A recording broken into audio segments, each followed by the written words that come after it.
I see that we have still a few more minutes before 4, so we will just wait a little while. I want to thank everybody who is here early. I know how difficult it is to, set aside time during your busy days. Hopefully the information that you'll be receiving will be something that you find beneficial and something that you can take back to others that you know.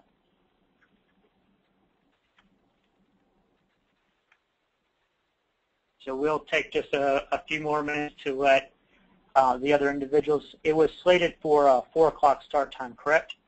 Yes. Yes. I apologize. You're too fine. We got 5 more minutes.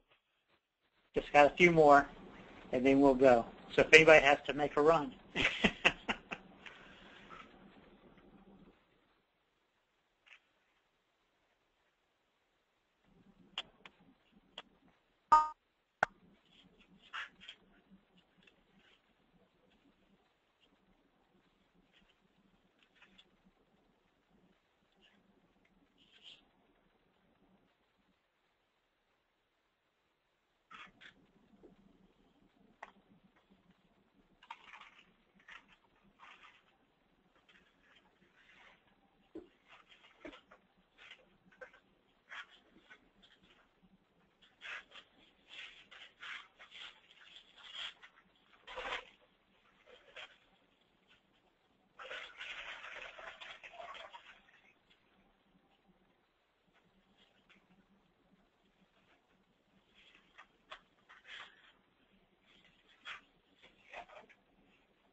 Hello again. We'll be getting started in just a couple of minutes.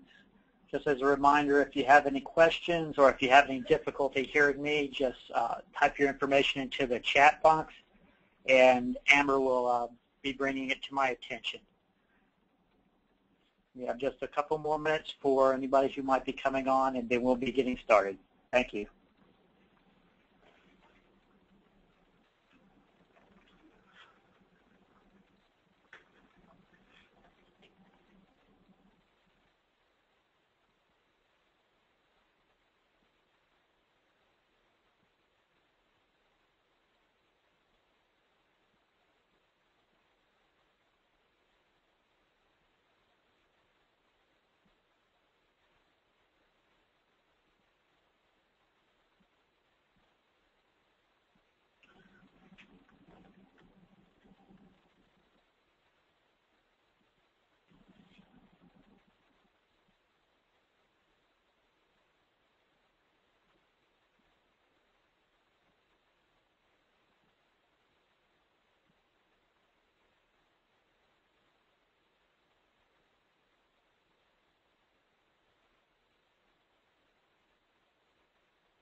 Well, hello again to everybody. Thank you all for joining us for what you need to know about the Individual Plan for Employment, or the IPE. That's a mouthful. My name is Kirk Hall. I'm the Vocational Rehabilitation Transition Administrator. A little bit of a background. I've worked as a rehabilitation counselor in 2 states, worked as a unit supervisor and area supervisor, and now have moved on to my work as a transition administrator, which means simply that I provide technical assistance and service to the 67 school districts and the VR offices across the state that work with transition. Hopefully this information is something that you'll find helpful, and if you do, please take it with you and distribute it among those individuals that might have need of it. If you have any questions, you can always feel free to get back in touch with me. I'm happy to answer questions, whether they're transition related or not. So why don't we go ahead and get started.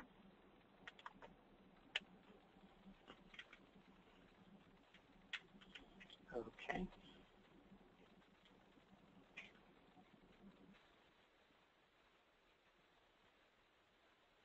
So what we'll be doing today is navigating the school system, or letting you know how to navigate the school system to connect with vocational rehabilitation, helping to understand your role in creating an individual plan for employment, and then identifying services and resources that help support transition from school to work. And then, of course, we're going to be reviewing some examples of how the VR process works, more to give you an overview. In our system, every plan is individualized. There's no 2 that are exactly the same. So rather than try to give you a blow-by-blow, we're working to give you a sense of what kind of supports can be in place so that you know to access those supports while you're going through that process. So what are we? Basically, we engage in activities that are going to help the students really work through that transition process from high school to education, training, or directly into employment after school. So the activities we do emphasize development of both work and social skills, and really make a concerted effort to establish a network of supports needed for life after school. And we'll talk in more detail about what that means.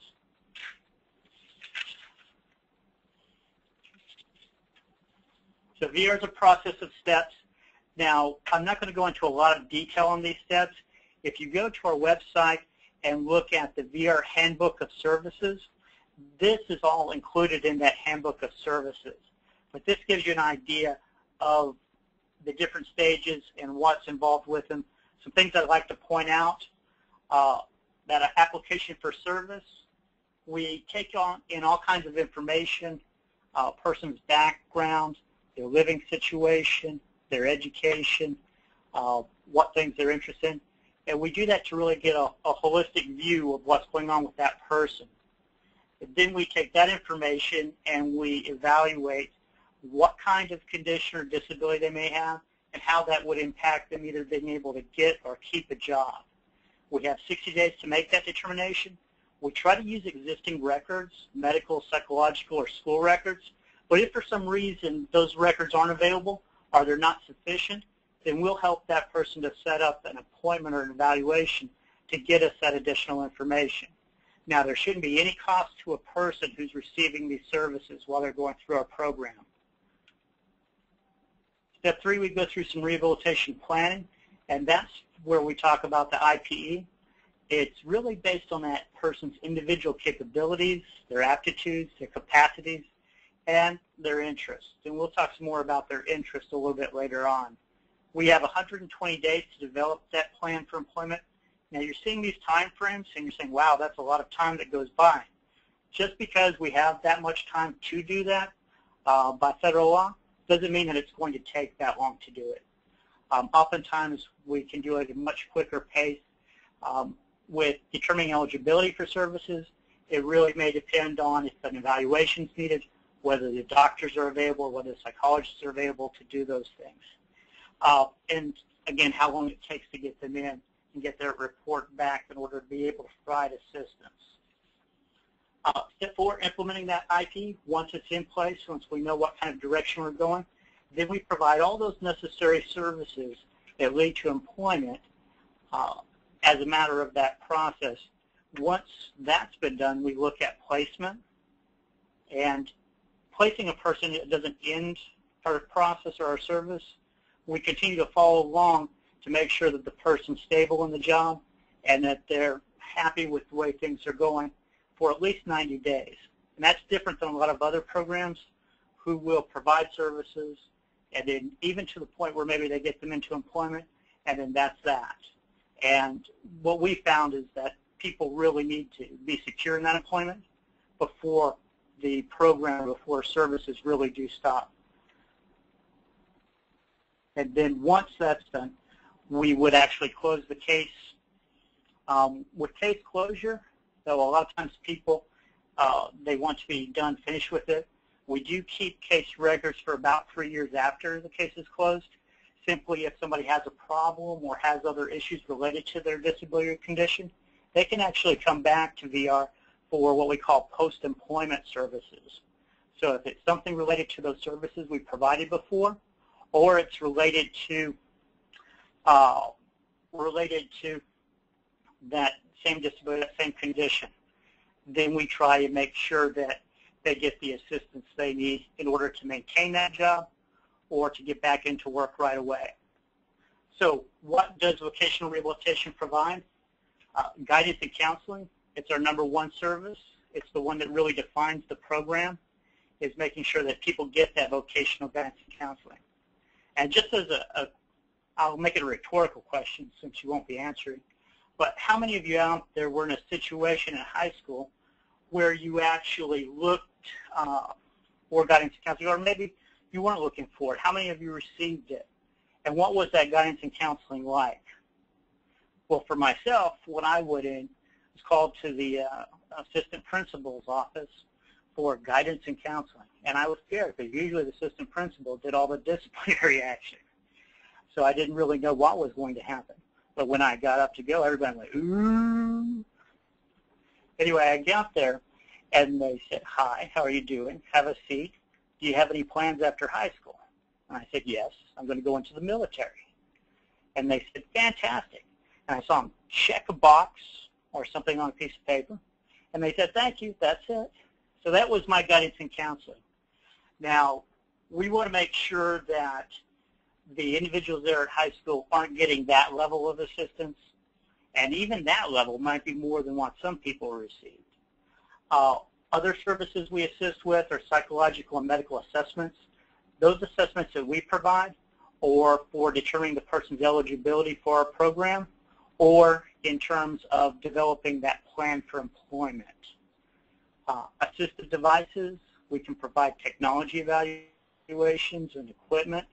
If somebody needs some type of assistive equipment, device, software, any type of technology really to help them be able to go to work or prepare for work, which is a large part of what transition is the preparation for employment, then that's a service that we want to make sure gets put in place before they actually exit the school system. Supported employment, you have individuals who need those ongoing supports in order to be able to work. Training or education, anything from on-the-job training, apprenticeships, certificate programs, associate and bachelor degrees. Placement, some people aren't looking at training as far as the world of work.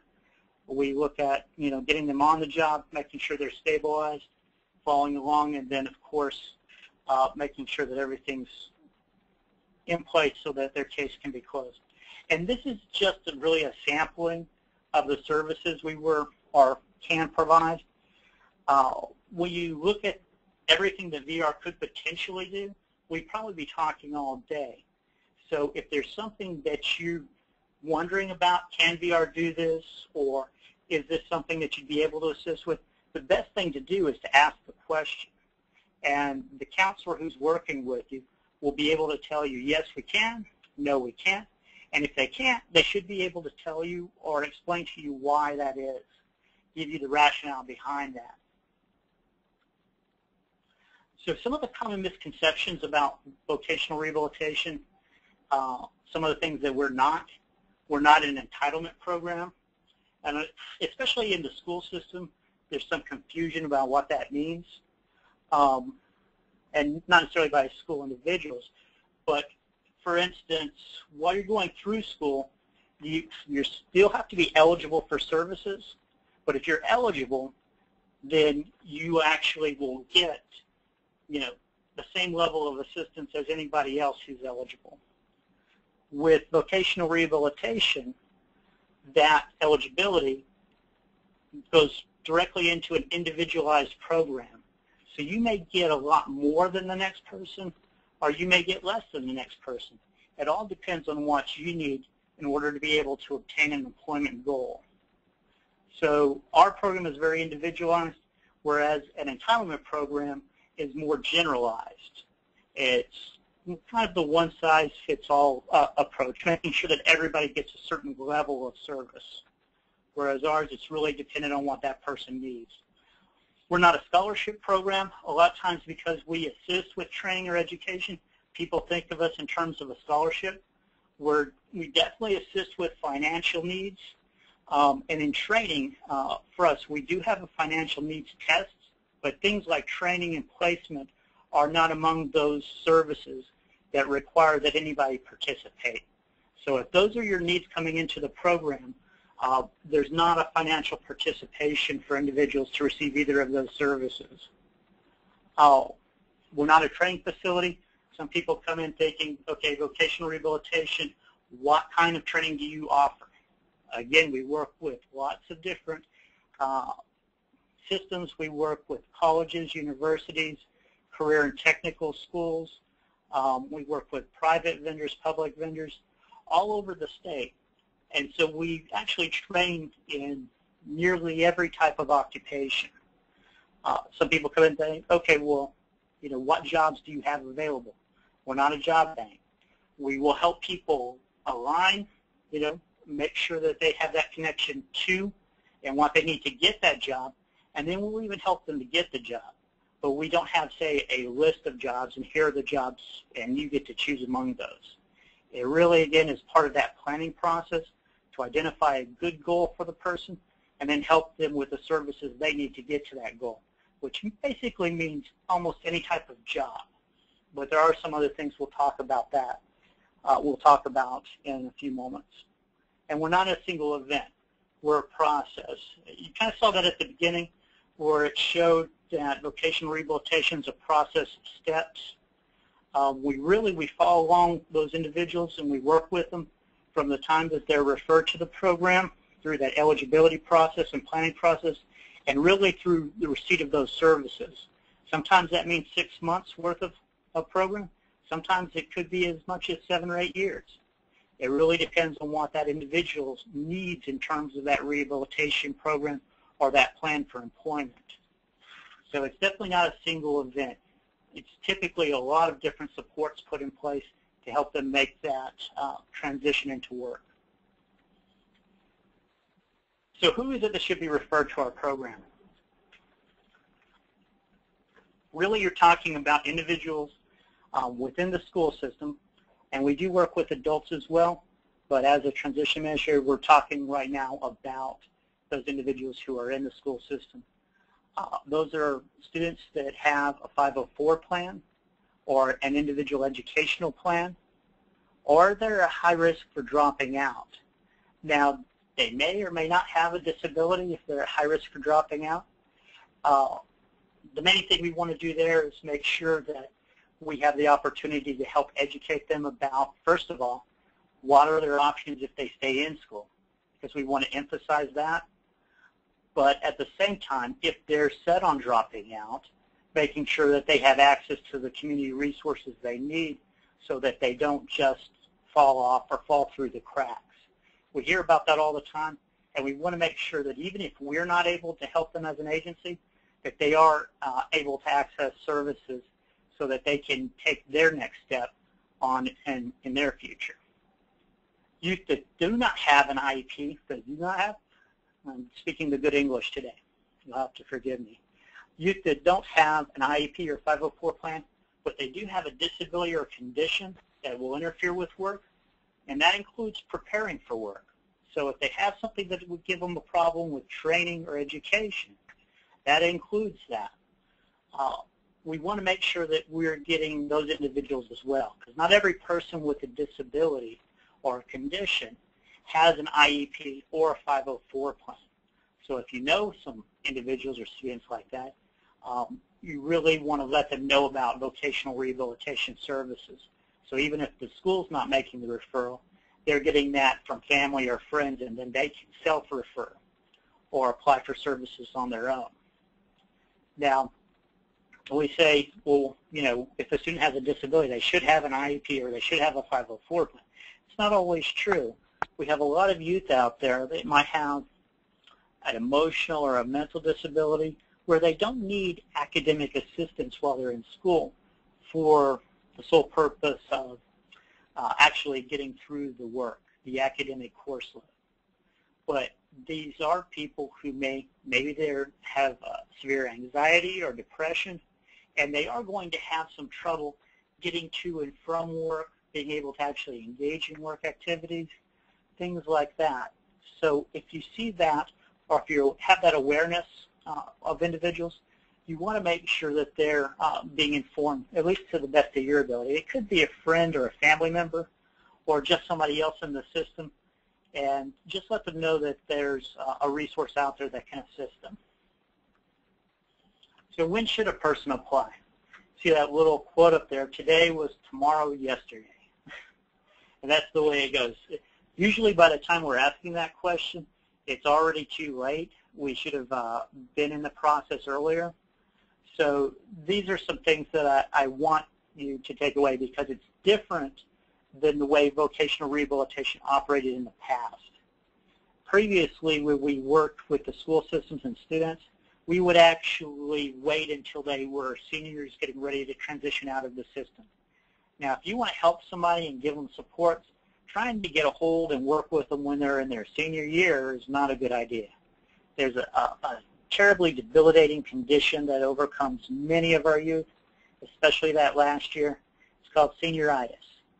Now, they're all interested in making sure they hit senior day, and that skip day, making sure that they hit all the parties they can, making sure that they're getting that yearbook signed, with the cute little initials and the scrawling, all of those things. But the last thing they want to do is engage with an agency. So we want to make sure that people get the message that we are working with youth earlier than we had in the past. Now that includes at age 16 and older, if they're involved in any type of community work experience. So you see this common thread that will start appearing is that vocational rehabilitation equals that work piece. So if they're talking about work experience, we want to make sure that we're providing them the guidance and counseling they need to have that as an effective way to go through that work process. We want to make sure that they're applying, if they're not involved in community work experience, at least 2 years prior to their high school exit. So for those individuals who are on the freshman to senior year approach, that means that at the end of the sophomore or early in the junior year, they should probably get that referral to vocational rehabilitation.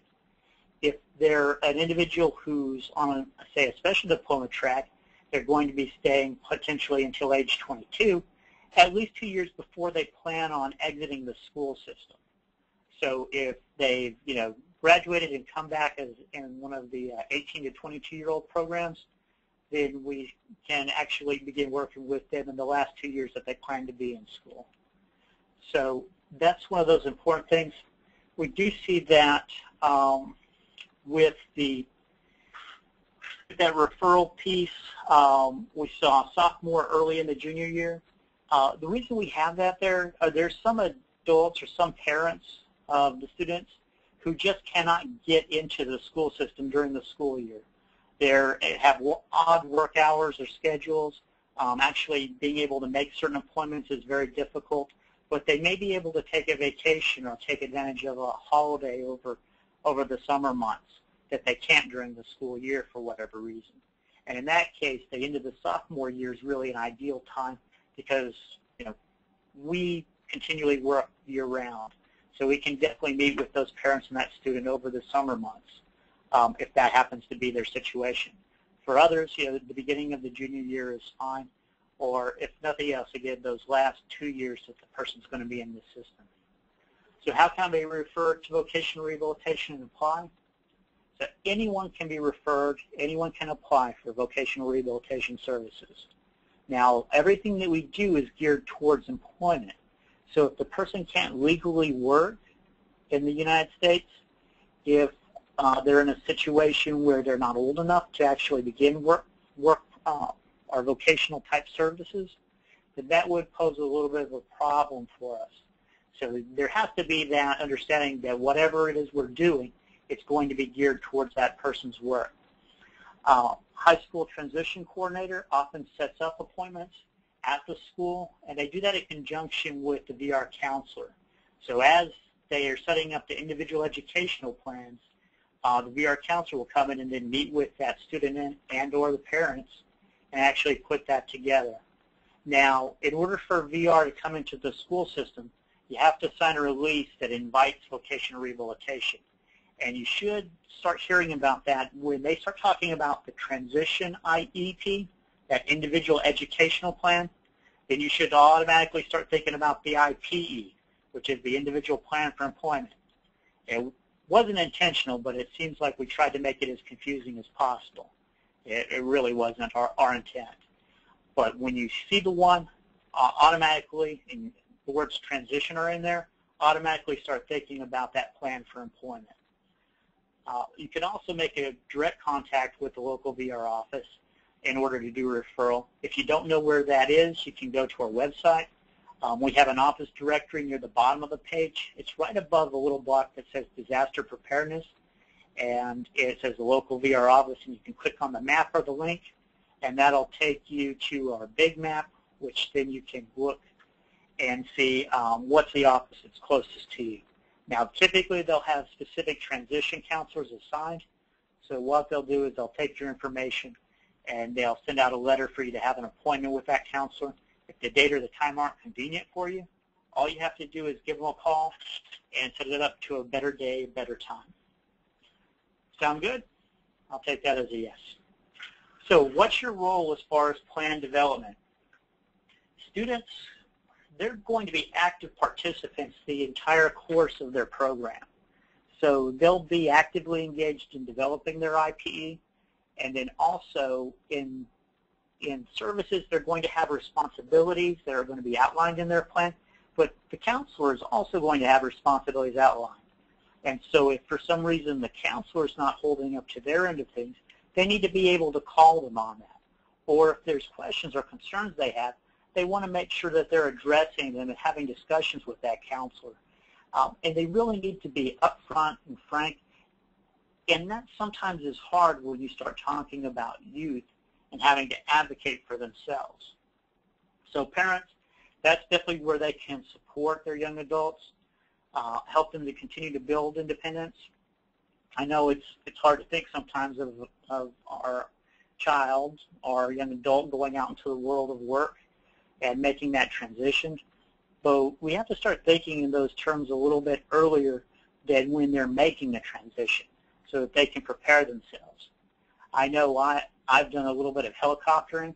I'm sure some of you know what that is, where you sit there, you want to answer for them, you want to help them, you want to do these things, or you just get into these habits where you're taking care of these things. It's something that we do as parents, and we get into it, and we don't realize that maybe we're working at odds with what we're wanting to accomplish or help them to accomplish. So to the extent that you can start fostering that independence, it's going to definitely help them in that transition from school to work. And we'll talk about some other sources and other resources and community supports that can help them along that path as well. Now, if the student's under 18 years old, you're going to need to be there for any appointments that they may happen to have with the counselor. You're going to have to sign documents, do those kinds of things. Now, the counselor will work with you as far as your schedule is concerned. So if you have any of those things, definitely leave them a message. If you can't reach them, they should have a technician that's assisting them. or some other support staff, a secretary or an administrative secretary that you can leave messages with. And if not that, possibly email. Teachers, they need to make sure that those educational activities actually support those students' goals for life after high school. Now, that includes making sure that they're on the right diploma track for those goals that they have for themselves, or that the family has, and making sure that it aligns the way it needs to. So, how's the IPE goal determined? And let me just go back for a second. I do want to say, as part of this process, when we're talking about rules, that vocational rehabilitation provides a lot of support while they're going through that transition process, but it's a temporary program. It's transitionary.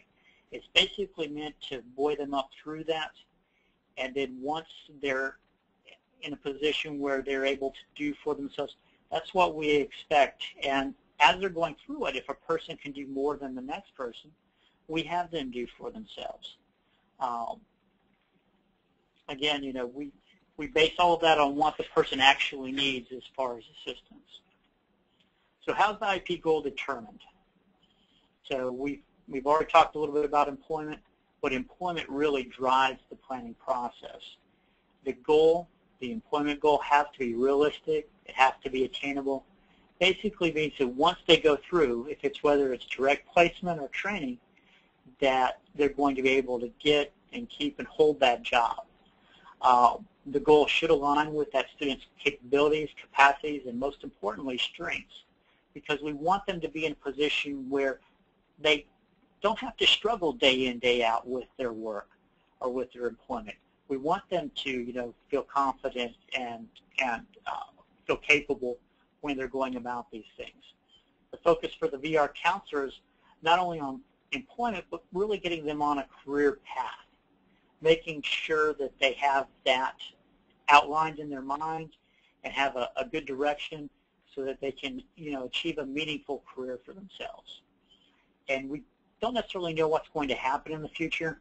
I mean, we've definitely seen that with the market today, but we can think through those things and put them in the best position so that whatever may come up or whatever may arise, they're prepared as best they can be for that. Everybody like the little crystal ball? All right. Say no. IPE goals. They should be only as specific as needed to identify appropriate services and providers. And what that means is you don't want to have a goal that's so narrow that you can only do one or two things. You want it to be as broad as possible while being able to provide those services that are needed for you to get to that goal. It should describe the job, not the field of study. If you want to be an artist, then your goal would be artist, not art. Be compatible with your current diploma track. We've talked a little bit about that. And position you in the market to have the most employment options that are also in high demand. So it's not really a question, if you wanted somebody to be fed and you have an orange tree and an orchard full of apples. Now you can go and compete with everybody for those oranges, or you can head over to the orchard where you can have your pick. Now you say, Kirk, wait a second. That's comparing oranges and apples. Well, the same holds true. Yes, I know, I am using myself. That's about it. An orange tree and an orange grove. So we want to put them in that position where they have choices and people are coming to them. Because as we'll see in a little bit, things are very competitive right now, especially for youth. And so we really have to work through and look at what's going to give them the greatest flexibility so that they can look at different avenues for employment and for careers. The IPE goal can be amended. So if there's something that changes majorly, additional information, something happens with them, maybe they can't do what they could before, maybe they feel like they can do a little bit more, then they can amend that vocational goal. It's just something that they have to go through and make sure all those other things apply again and then the VR counselor and the individual are both going to agree that that's, appropriate and that they should proceed with it. So when we look at change is constant. Now what? So you get these questions all the time. Individuals who say, well, what if my interests have changed? The training program is too hard, and my VR counselor is not supporting my goal. These are just some examples of things that worry individuals. Typically, I like to ask a group, how many of you have the same interest right now than you had 5 years ago or yesterday? And a lot of times we see that individuals, their interests have changed quite a bit. And so in that situation, what we're looking at as a rehabilitation.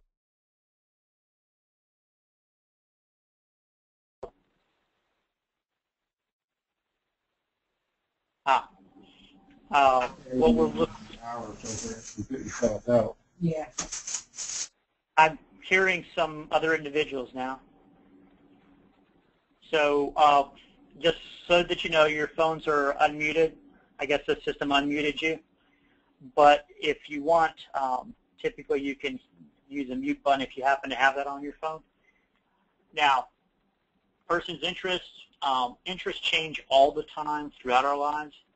But what happens when we have we look at those core beliefs, values, their strengths, capabilities, those things tend to stay constant. So those don't change really over time. So when we work together to help identify good avenues, good direction for job goals or employment goals, those things tend to stay the same. A lot of times, especially with youth, if their interest has changed, you can track it back to a couple of different things. There's something that's going on in the media. When CSI came out, I think every third person I talked to wanted to be a forensic investigator. It was the funniest thing. And they had this glorified idea of what it meant to be a forensic investigator.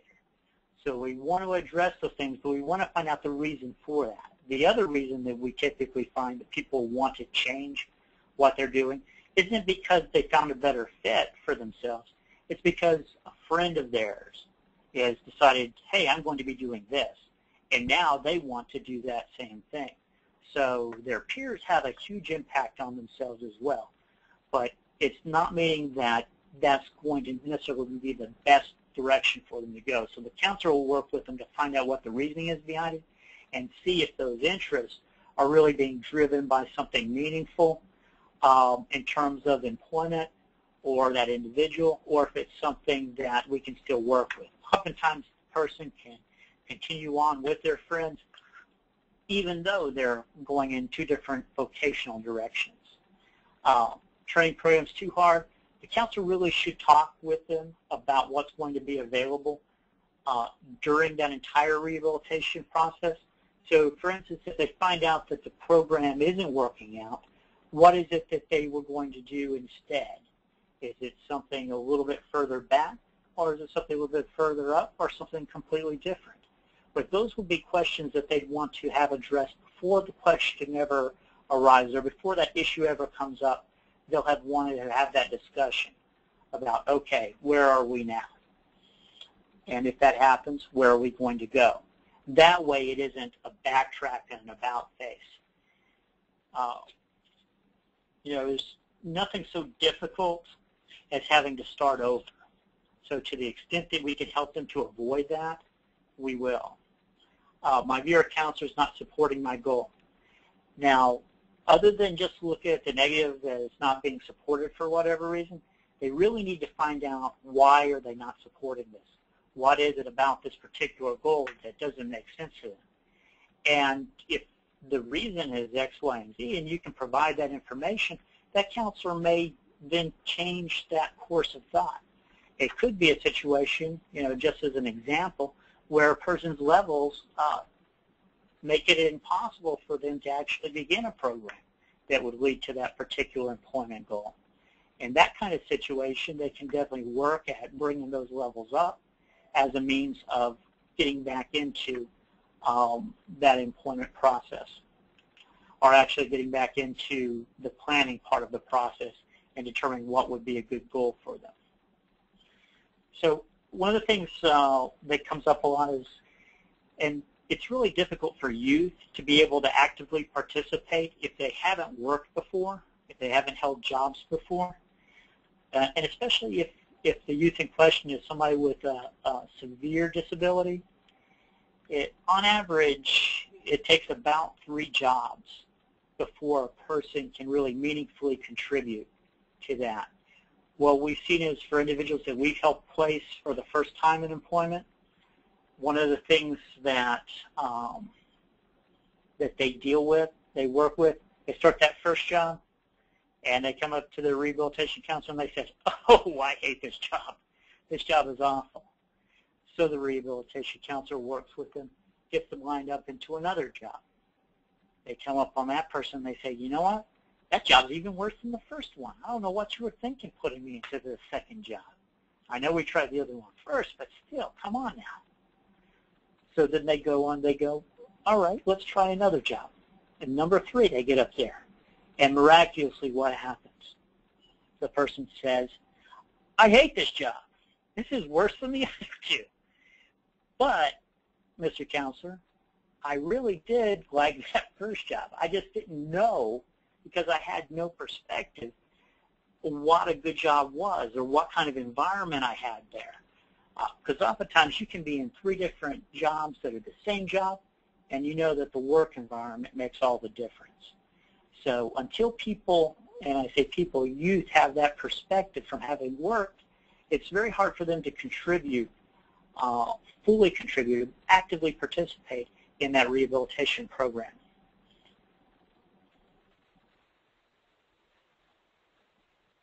In case y'all are drifting off, there's a little visual thing there. School activities that support transition, community-based work experiences. We encourage people to go and to get as much of that as possible. We already talked a little bit about the reason, so that they can have that perspective of work to draw from when they're making those decisions. School-based work enterprises for the same reason. And these are things that they can do while they're in school.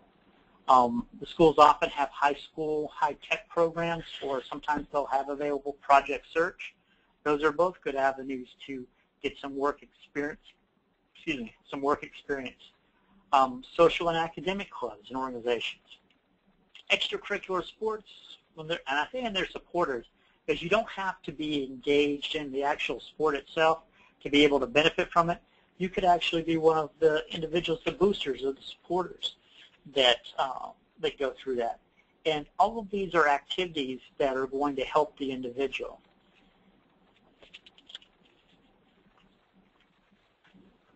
So these activities outside of the school, or in addition to that, that also support it, is business connections for employer and professional mentoring. Nobody will be quicker to give you the real scoop about what work is like than that professional mentor. And having that kind of connection really will make a difference if you're going that direction vocationally, job-wise. Not only do you have somebody who mentors you, who kind of gives you the lay of the land, but you also have potentially a reference. You may have the first person who hires you if they have an opening, or if not, somebody who can refer you to someone else. So to the extent that you can get somebody who is in that same line of work mentoring you, or mentoring your son or daughter, that is a fantastic way of making that connection you need to make that transition to work, and making sure that you get the skills you need if you're going into training so that you can get work. If you think going into something and maybe you think, hey, I don't know for sure this is for me or isn't, job shadowing is a fantastic way to get a feel for what hands-on is like, to be able to see what people deal with day in, day out. We talked a little bit about CSI, how people have this glorified view of what it is. The majority of the work is paperwork and looking at test tubes. And the training is no fun. It may be fun for, I shouldn't say that, it may be fun for some individuals, but it can be a little math intensive, some of the higher sciences. So unless that's a passion of yours, that may not be something that you're really interested in doing when you find out what the work's actually like. Volunteerism and community service is another fine avenue. And our number one indicator for work after high school, and also for you parents to live independently after high school, is to work while you're in high school. So volunteerism is something that we endorse, but not as a way or as a step to do instead of work. We see it as working, parallel to work, or to do both of those things, both of those activities. And volunteerism is a little bit different in that you can really make some connections. Sorry, just one moment. Middle schoolers called the Literacy League Book Clubs. This interactive book club encourages their video questions directly. Hello? Okay. So making business connections for those employers is real important. Job shadowing, volunteerism. In volunteerism, say you have your Habitats for Humanity, you actually get the hands-on experience of working side by side, not just with other individuals, but employers. And if you've been, especially somebody who's been receiving services or assistance all your life, or a good part of it, and you're suddenly put in a position where you're helping someone else, that makes a huge difference. You can just see it when you ask a person how or what they've done, what they've accomplished, who they've helped. You can see that person light up, and when they're explaining how it benefited them, how it benefited the others around them. But not only that, say it's Habitat for Humanity, they're working side by side with employers potentially. So they have a volunteer agency, somebody who's engaging in work activities that they're getting experience in. They have a reference from the agency. They have a reference from potential employers, and they have connections because those employers get to see them working in a situation where they wouldn't have been able to see them otherwise. There's nothing that breaks down or removes barriers more quickly than being able to see somebody in a light that you wouldn't have had the opportunity to see them in otherwise. It kind of gives you goosebumps to even think about it. Centers for Independent Living, those, especially parents out there who think, well, maybe, I don't know when my son or daughter will be ready for independent living, they can certainly help. Or if they're not able to really navigate the world themselves, meaning, they don't drive or they haven't used public transportation, they can provide public transportation for them for that. And I say public transportation, they can't provide that. They can provide training so that they can learn to get around. And those are the things that people are going to need if they're going to be effective, live independently, but also to work. The career and service centers, those places will definitely provide resources. But if you ever, if you remember walking into one the very first time, the employment office, or as we used to call it, the unemployment office, because that's where everybody went for their unemployment, learning to navigate that system isn't necessarily an easy thing, and especially if you're there for the first time, it can be very intimidating. So the sooner you can introduce your child to that and show them how to get through those things, the better off that individual will be. Youth and social clubs, one of the things to talk about at building is that social rapport. It's real important, especially for youth, and we'll explain why in a bit. And then outdoor sports and recreation. I mean, so much of what we focus on these days is how we work, and instead we don't really focus in on how we live. And that recreation piece is a big part of that. And it's not something that you want to, forego or forget. So, crisis brings issues into focus. Now, I hate to be the bearer of bad news. The economy isn't the best that it's ever been. I know that comes as a shock to many people. There are fewer jobs. There's more competition for those jobs. And that especially puts our youth at risk. We have individuals who retired, and now they've come back into the system. They've been rehired, and not necessarily in the same positions. A lot of them are going, they've retired out of another position and they've come back to work, but it's in fast food or it's in something else. Anything along those lines. And it's not because that's what they want to do necessarily. Some of them had their 401ks or the retirement wiped out when the economy took that downturn. So they find themselves doing this out of necessity, many of them. What I call 3 a day, do we all know about 2 a day, where in the sports they're doing those 2 trainings a day? That's been curtailed a little bit with these heat waves we're having. But we have individuals who are out there, they have to take multiple jobs just to make a living. And then when you see, okay, there's this many jobs left, and you think, okay, well, how many of those jobs are being held by people with 2 or sometimes even 3 jobs? Then that means there's even less available than what it seems. And then we have to deal with what I call lean employers. These are the employers out there who've had to learn to do the job with fewer employees, and they've become accustomed to that. Now that the situation's changed, will they be looking to increase that workload? No. They're going to continue on operating in whatever way is most effective, and understandably, but that changes the dynamic for students, for youth.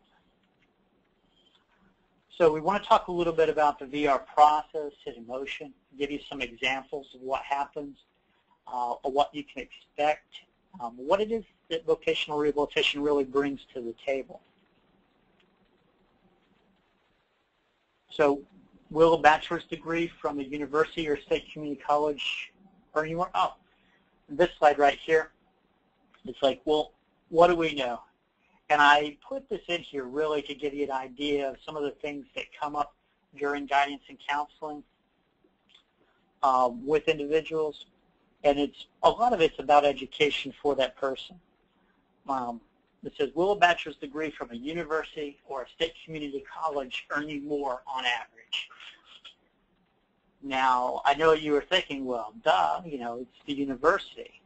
You're going to earn more if you go there than if you go to a state or community college. But if you look at the averages, you're going to find that the state or community college will actually produce a higher earning for their bachelor's graduates than you will from a university, a 4-year. And the reason for that is that a lot of the state or community college systems, they're set up so that when they provide a bachelor's degree, they're really providing a technical degree, more of your hands-on training for fields that are in demand within the local area. So when they make an offering of a bachelor's, it doesn't tend to be that universal liberal arts degree that is part of the university system. And so if you want to look at it in terms, many of you probably have a psychology or social work or maybe some other liberal arts degree, and you can say, when you're looking at that, okay, I can understand how somebody with a technical degree, the bachelor's, might wind up making a little more. But in our minds, we think a university, you're going to make more than if you go through a state or a community college. Best fields for a bachelor's degree, those are going to be education and health, not because they're the best, the best environment. It's just that there's more jobs in those 2 areas for individuals with bachelors than there are for other occupations. The greater your education, the more money you make. Would you say that that's true? If you look at the averages, then yes, that's definitely true. As you go up that ladder, high school, career technical school, associate's degree, bachelor's degree, you'll see that there's an increase in earnings overall. That's what I call common sense, and I have it CENTS, because if you follow that, you're going to miss out, because within each of those groups, there's occupations where you can make substantially more. And sometimes with only 18 months or 2 years worth of training or education. So it's real important that you know what your options are based on that education, as well as knowing where that falls. When they do these averages, they include individuals like CEOs, and that basically skews the average. pardon my French. But those are the kind of things that we can assist individuals with. Where are their strengths? Where are the occupations within those strengths? What's the training required for them? And what makes the most sense for them? Some people, they don't want to spend 4 years in school.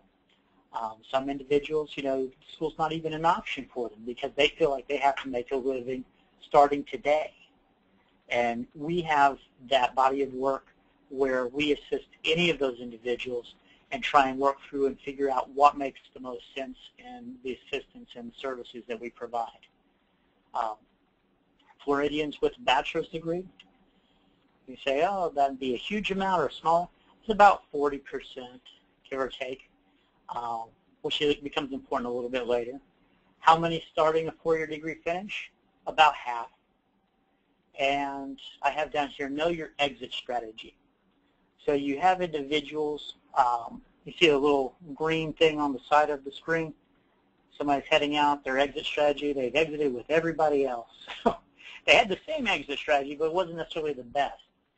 When we talk exit strategies, I'm typically talking about training programs is, okay, what happens if I don't finish that training program? What if I'm part of the 50% who don't get through my bachelor's degree if I'm going that route? What have I done along the way to make myself marketable? And that are there opportunities for certificates along the way? Is there an opportunity to get your associate's degree along the way? Because any of those things an employer is going to look at and say, okay, I'm going to hire this person who's attained this over somebody who hasn't. And even having the associates, as opposed to having 3 years of a bachelor's, is going to get you more mileage than if you don't have that credential. So definitely know those exit strategies and how that can help you along the way. I put these 2 slides in just so that you have more of an awareness, because when people think in terms of how much or how many jobs there are that require, say, a bachelor's degree, and I'm guilty of this as well, I typically think of a big number. So the reality is, for a bachelor's degree at entry level, which is what these youth are, maybe 1 in 10 jobs require a bachelor's degree. The vast majority of jobs that require some kind of training require either some type of adult vocational certificate or an associate's level community college or some other vocational training. So, and that's about 50%, a little more than 50% of the jobs that are available in Florida. Now, the jobs that require a bachelor's degree or higher, that number is actually, I need to update this slide, is about 3% higher than what it is right now. And that's going to be about the same for the next 10 years or so. So those are the kind of things that you want to have an awareness of, who you're going to be competing with or against for those jobs. We know a lot of individuals are getting out right now, and they're competing. And that's not to say you shouldn't go for a bachelor's degree or you shouldn't have that as a goal. But if you do have that, make sure that you're targeting the job that's in demand, that's going to get you employed at the end of that process. And here's another slide essentially showing that the new jobs require a bachelor's degree. Again, increase that bachelor's degree by about 3%. So about 1 in 10 jobs. If you're getting out with a master's, pretty similar to what it shows there. And of course, it's going to be higher in the U.S. than it is in Florida. Florida, we have recreational state, so to speak, a lot of service industries, things of that nature, so we don't see as many of those jobs that require bachelor's degrees or master's degrees. Networking, all the time, every time. So the number 1 way people obtain employment, again, it's networking. Each activity that students engage in, some of those activities we talked about, that's an opportunity for them to network. And when they're networking, they need to really know how to network. That's not something that anyone ever explained to you. Hey, listen, this is how you go about building your network. This is how you do it. Typically, you're talking about expert-level individuals who start thinking in terms of networks. But our students, in a very real sense, need to start thinking about that when they have access to people while they're still in school. And we're going to share a little bit of how to do that. Networks, they have to be nurtured to build relationships that become supportive. If you don't have these kind of things going on while you're in school, you face the potential for getting into trouble. Youth with disabilities are 4 times more likely than non-disabled youth to enter the juvenile justice system. And employers want applicants to have what experience? Relationship building. We have individuals, especially with severe disabilities, that in order for them to engage, they already maybe have trouble connecting with people. So youth do in general. We're going to ask a person with a disability, it becomes even more difficult for that person to make connections. So one of the things you want to encourage is for them to create that, or create a contact or a database, to have that as early as possible, and start identifying people, email addresses, people that they work with, people that they engage with in different ways, what that person does or what they like, where they work, who they know, regular contact to share with those individuals and stay connected. And a good thing, of course, with social networking, which we see below, is to really, send a little something when they have a birthday. Happy birthday. How's the family? How are you liking, what you're doing this day? If it's a teacher, how's your current class? And that brings us to effective networking may require access to social media and technology. And what that means is that, however we feel about it, it's what is being used now in the world of work to help employers make decisions. Social butterflies, the loss of a first job is most often attributed to a lack of social skills. Youth often struggle in those social settings, which we talked about. Studies, they tell us that if a youth is considering suicide, it could be avoided if they just had one good friend. So the social component of work is huge. If you see that your child or your student is having chronic behavioral issues, you may want to take a closer look and see what are the root causes and look at the potential, for evaluation or treatment. And getting and keeping a job, it all revolves around WOM, word of mouth. We talked about networking and relationships, how it has to be built. If you wait until you need a job before you're asking about work, it's too late. And if you're going to get that word of mouth, you have to have that network, you have to have that relationship in place. Leveraging technology, I call that my face-to-face place. Social media orientation for employment, it's critical for our youth. Because so many times they'll have a site up that has all these images that are not going to be appealing to an employer. I think you parents out there know what I'm talking about. They need to create a profile for online alerts and applications. That's for employment, something that alerts them when job openings become available. And if they have an online resume or application, they need to understand about KSAs, which is knowledge, skills, and abilities.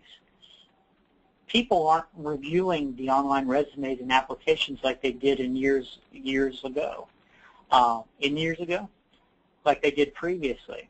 Nowadays, they have programs running that search for certain words which are identified under their knowledge, skills, and abilities for the position. And they need to know where they can go to get those words and make sure those words are included in their applications and in their resumes, so when that program runs, it screens them in initially instead of screening them out. And they can use that database or the social media scheduler to stay connected within their network. And they really, in order to do that, they have to learn the assistive technology, and they need to get a head start on one in high school. It doesn't mean that it doesn't have to be monitored. Parents can help with that. They need to know their agencies.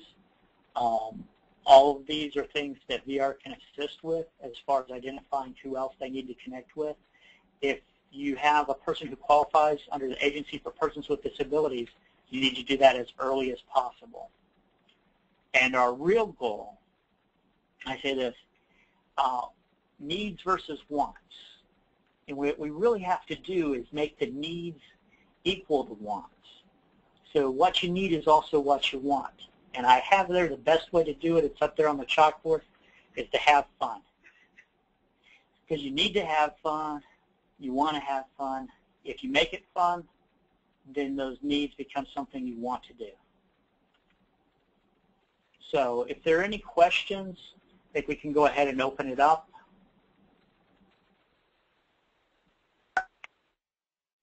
Okay, I'm going to unmute everybody's line if anybody has any questions. As far as through the computer, there are no questions at this time. Everybody's the only questions that were sent in were about technology issues that were occurring earlier. I wanted to share with everyone. Hello is a monthly breakdown, and it says we paid you $55,000 or something like that, which we should have paid you $55,000. That's the breakdown, which is what they've been saying all along. They will not admit it's their mistake, which I finally talked to somebody on the phone who said, yeah, You do not have any questions, but you can leave your line by star 6. 4 years they could not open that up. We can do it every It's less than 3 years. Okay, if you have questions, if you could just type it in. That was a little too noisy. You could type it into the question panel or the chat.